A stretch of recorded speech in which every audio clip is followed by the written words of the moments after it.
আসসালামু আলাইকুম everyone, Bangladeshi blogger Swarna চ্যানেলে সবাইকে ওয়েলকাম করছি। আশা করছি সবাই ভালো আছেন। আলহামদুলিল্লাহ আমরাও ভালো আছি। তো আরেকটি নতুন ব্লগ নিয়ে চলে এসেছি আপনাদের মাঝে। আশা করছি আমার ভিডিওটি আপনাদের কাছে ভালো লাগবে। তো আমার ভিডিওর প্রথমেই আপনাদের কাছে একটি রিকোয়েস্ট করতে চাই, আমার ভিডিওটিতে একটি লাইক করে দিবেন, আমার চ্যানেলটি সাবস্ক্রাইব করে আমার পাশেই থাকবেন। আর আমার ভিডিওটি কেমন হয়েছে সেটা অবশ্যই আমার কমেন্টস বক্সে জানিয়ে যাবেন। তো আমি বাড়ি থেকে আসার পর এটা হচ্ছে আমার পরের দিন সকালবেলা। তো ভিডিও তো আসলে অনেক দিন পরে দেওয়া হয়, এগুলো কিন্তু অনেক দিন আগের ভিডিও। তো আজকে সকালে উঠেই দেখলাম যে প্রচুর রোদ উঠেছে, এই কারণে হচ্ছে বালিশগুলো আগে রোদে বের করে দিয়েছি, তারপরে চাদরগুলো উঠিয়ে নিলাম। তো চাদরটা হচ্ছে ধুয়ে দিব একবারে। আরও কিছু জামা কাপড় আর কি সব এক জায়গা করেছি, সব ভিজিয়ে রেখেছি, ওগুলো পরবর্তীতে আর কি ধুয়ে দেব।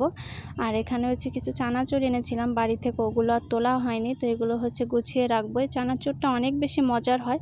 এই চানাচুরগুলো মানে আমাদের ওইদিকে ছাড়া এইদিকে কোথাও পাওয়া যায় না, এই কারণে এই চানাচুরগুলো আমরা যখনই বাড়ি থেকে আসি নিয়ে আসা হয় 3-4 প্যাকেট করে আর কি।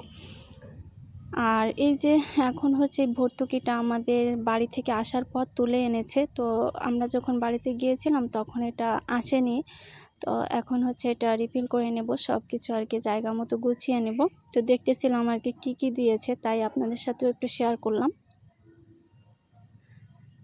আর ওই যে লাল শাক দেখছেন, ওই লাল শাক কিন্তু আজকে দুপুরে রান্না হবে, আর সঙ্গে কোনো একটা মাছ ভুনা করব আর কি। সিম্পল রান্না বান্না একদম অল্পতে সেরে ফেলবো, কারণ বাড়ি থেকে আসার পর তো একটু টুকিটাকি কাজকর্ম থাকে, একটু বেশি কাজকর্ম থাকে, যার কারণে আর রান্না বান্নাটা শেয়ার করব না আজকে। আর রান্নাটা শেয়ার করতে গেলে অনেক বেশি দেরি হয়ে যায় এই কারণে। আর এখানে চাদরগুলো সব খুলে নিয়েছি, এটা হচ্ছে ভিজিয়ে রাখবো, আপনাদের ভাইয়া এসে আর কি ধুয়ে দেবে। আমি একবারে এত কিছু ধুতে পারবো না, সকালেও অনেক কিছু ধুয়েছি। আর আজকে বাইরের ওয়েদারটা কিন্তু খুব সুন্দর, একবার ঝলমলে রোদ উঠেছে। আমি আরও কিছু জামা কাপড় ভিজানো ছিল আর কি, ভিজা ছিল, ওইগুলো রোদে দিয়েছি, একদম শুকিয়ে যাবে ভালো মতো। এখনও কিন্তু মাঝের মতো বৃষ্টি হয়, ভালোই বৃষ্টি হয়, মানে যখন নামে তখন একভাবে আর কি বৃষ্টি নামে। তো আজকে কোনো কাজই করতে ইচ্ছা করছিল না, মনটা ভীষণ খারাপ ছিল। আর বাড়ি থেকে আসার পর এত আলসেমি কাজ করতেছে, আমার কোনো কাজে মন বসতেছে না। সকাল থেকে অনেক সময় বসেছিলাম, মানে কাজ করতে ভালো লাগতেছিল না। তারপর মন স্থির করলাম যে না, মন খারাপ করে বসে থাকা যাবে না, তাহলে কিন্তু আমার কাজগুলো পড়ে থাকবে। ওই কাজগুলো তো আর করার মতো কেউ নাই যে আমাকে এসে করে দেবে। যার কারণে হচ্ছে মন স্থির করে একদম নেমে পড়েছি কাজে। দেখবেন যখন এরকম মন খারাপ হবে, ভালো লাগবে না, আলসেমি কাজ করবে, তখন কাজের কথা চিন্তা করবেন। কাজ যতক্ষণ করবেন ততক্ষণ আপনি ভালো থাকবেন, আপনার মন ভালো থাকবে, সুস্থ থাকবে।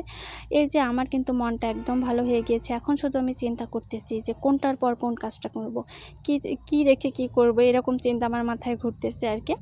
তো বিনা কারণেই আসলে মন খারাপ মাঝে মাঝে কিন্তু হয়েই যায়, কোনো কারণ ছাড়া ভালো লাগে না, ভালো লাগে না, এরকম একটা রোগ কিন্তু আমাদের সবার ভিতরেই কম বেশি আছে।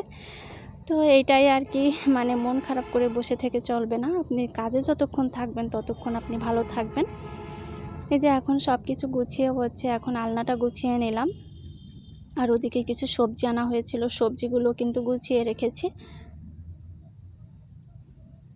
আর আজকে কিন্তু আমার বাবার 2 বছর পূরণ হয়েছে, আলহামদুলিল্লাহ। সবাই আমার বাবাটার জন্য দোয়া করবেন। ওর হচ্ছে গিয়ে 10 তারিখে 2 বছর আর কি পূর্ণ হয়েছে।